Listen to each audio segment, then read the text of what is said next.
This is a pre-recorded debut podcast show. Awaken with Kool heard only here on the Modern Spiritual Podcast Live. This is Kool Joe. I'm going to start this brand new podcast show off telling you a little bit about myself, where I'm from, and how I got here. I'm a surfer dude. I'm from Florida. And I thought I was going to live live on the beach. Big yacht.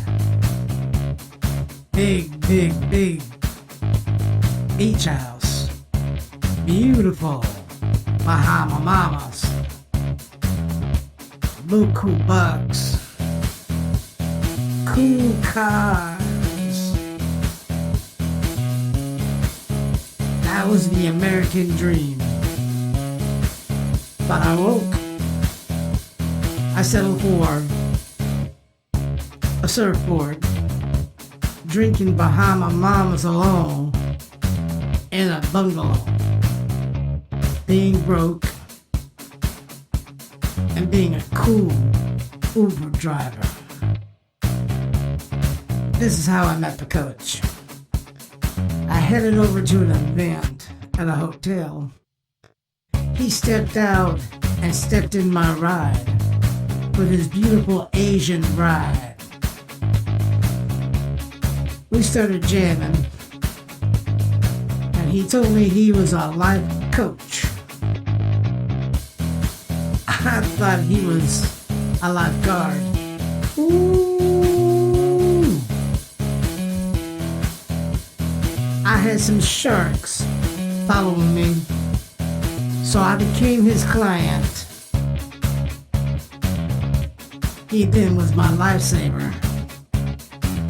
We became friends. He gave me a great spiritual awakening. Now, how I got here? I knew him for a few years. He was telling me this pandemic is going to change the globe, change lives, change everything. Now I live for the beach. I live to surf. That's my life. So I told him, if this pandemic is going to really change things, then I'm going to change my location. I'm going to change my job. And then he invited me to the West Coast. He said, California has got some of the biggest swells. Beautiful women. Catalina Islands. Movie stars. And perfect weather. So here I am with this cool podcast show. And I can take it virtually anywhere in the world, even to the beaches. Kool Joe with a cool job. Now I'm going to name this show Waking Up with Kool Joe.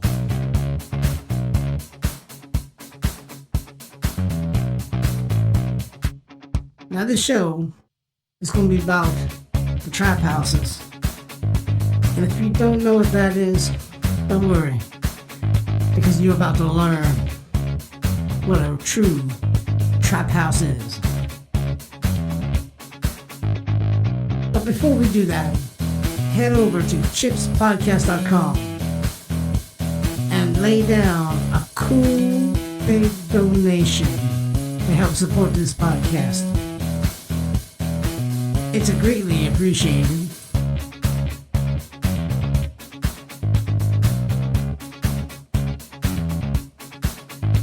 So let's get this weekend rolling with the Trap Houses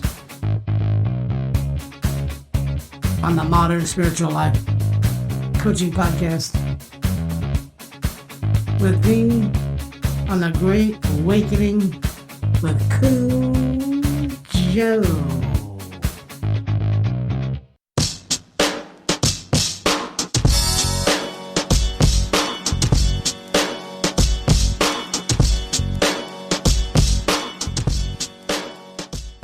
So this story is going to be about how I was in a trap house. Y'all, for real. Like, this is serious here. So my boyfriend was moving into his new place. And when he first moved into the place, he didn't necessarily know his roommates, and he didn't know that much about his roommates. Of course, when you first get roommates, you're not gonna necessarily know everything about them. Now, I wasn't always at my boyfriend's place. Some days I wouldn't be over there, some days I would be over there. One day when I was over there, my boyfriend, he was leaving to go to work, and I stayed in his room. I decided to stay. I think I was finishing homework, doing whatever I was doing. I stayed in his room, and I was just chilling there, watching TV, chilling till he came back, you know, his home, my home, Mukasa, mi casa. Now, before this actually occurred, me and Caleb did find out that they did sell drugs. Like, it was a trap house. All three of them were selling drugs. All three of them were working together. Drugs, they were drug dealers. They sold them in and out of the house. And they would, of course, smoke weed as well. I was just chilling in the room, minding my own. And then I hear a bunch of noise. I hear somebody bust in. I hear arguments. And I didn't know who was arguing. I didn't see any of this. I'm in the room with the door locked. And I'm just in the room hearing everything go on. I was kind of scared. I was, because I heard a gunshot. Yes, I did. I heard a gunshot. Y'all want to know what I did? I hid under the bed. Once I heard a gunshot, I went under the bed, because I'm like, they may know that I'm in the room. They may bust up in the room and tell me not to say anything. I don't know. It sounded like there was about 3 or 4 people in the actual living room area doing all of this. I heard people encouraging the fight. Goodness, I heard names being thrown out there.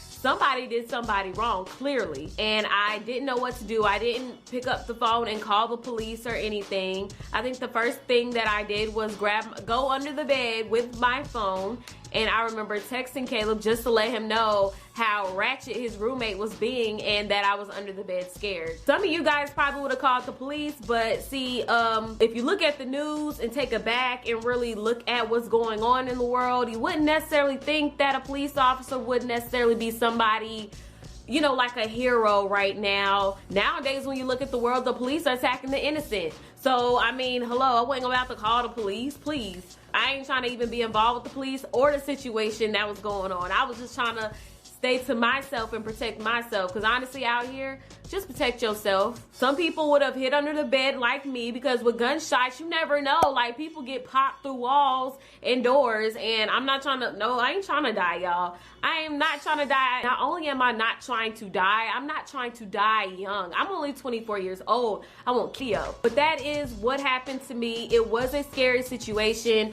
They were still fighting in the living room, and eventually people left, and then I was by myself. And I just stayed in the room until Caleb came back. I didn't stay under the bed the whole entire time, but just really making sure, looking out the window, just to be sure that nothing else was gonna happen while I was there. Another crazy event that happened with this trap house, with these guys in this trap house, me and Caleb left. We went to go get some food. And then we came back, and the cops were out in the front yard, and me and Caleb were just kind of like, should we go in or should we stay in the car? Because once again, I mean, who could really trust the popo? We weren't there when everything went down, but we did get out the car and we did go in. The police officers immediately was all up in our face, all up in our grill, already just doing the most. We let the officers know that, hey, he lives here, I'm the girlfriend, we just came back, we weren't here, we don't know what's going on. So even though we told the police officer that we weren't here, we don't know what's going on, and we weren't involved in whatever was going on, he still told us to sit in the living room with all the rest of these people that were involved. Like, why? Like, for what? You saw what we just pulled up. You see we got food.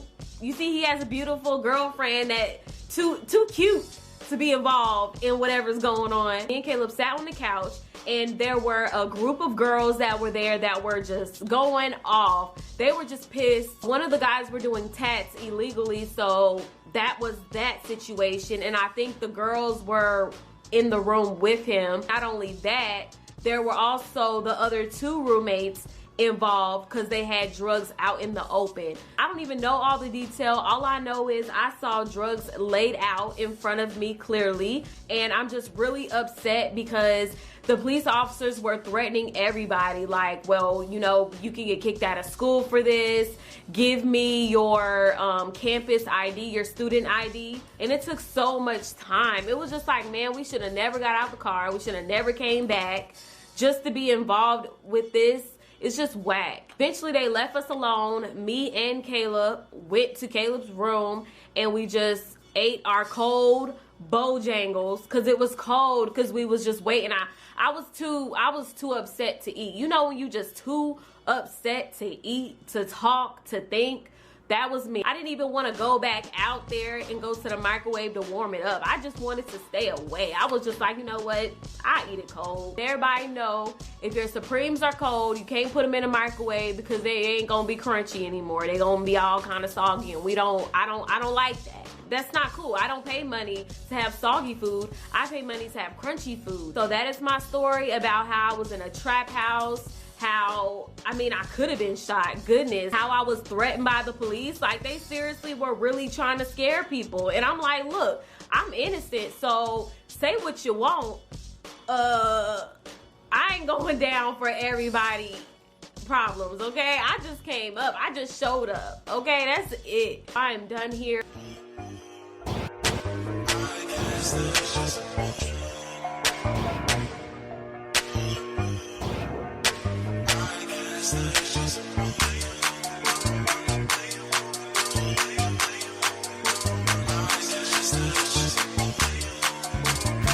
That's the story about a true trap house. Stay out of those places. No good. Nada good. I'm Kool Joe. I hope you are enjoying my first debut podcast show, cause I sure am. They're telling me here I have my own podcast channel now. You can find that at chipspodcast.com. That's the network.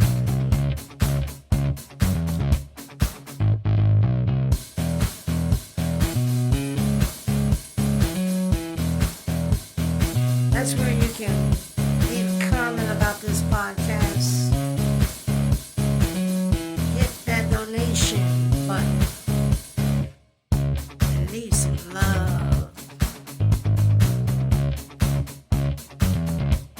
But my bus stops here, unfortunately, until tomorrow. That's when we'll have another ride with Awaken with Kool Joe.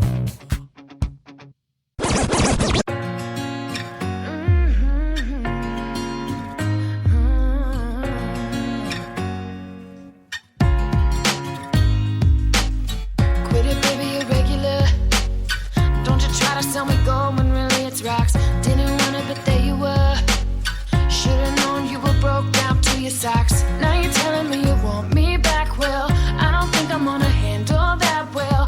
I want something that's better than you, and that's what I deserve. I want a champion, champion, a fighter in the ring that can treat me like a queen. A champion, champion, go and do your thing, baby, you can be my king. A champion, oh, a champion, oh, I want a champion, champion, go and do your thing, baby, you can be my king. Yeah, yeah, oh, go and do your thing, baby, you can be my king. Yeah, yeah, oh, go and do your thing, baby, you can be my king. Yeah, I told you, baby, you're regular. Don't you try to sell me love when really it's pain. Told me you were spectacular. irregular. Sunny days where you left me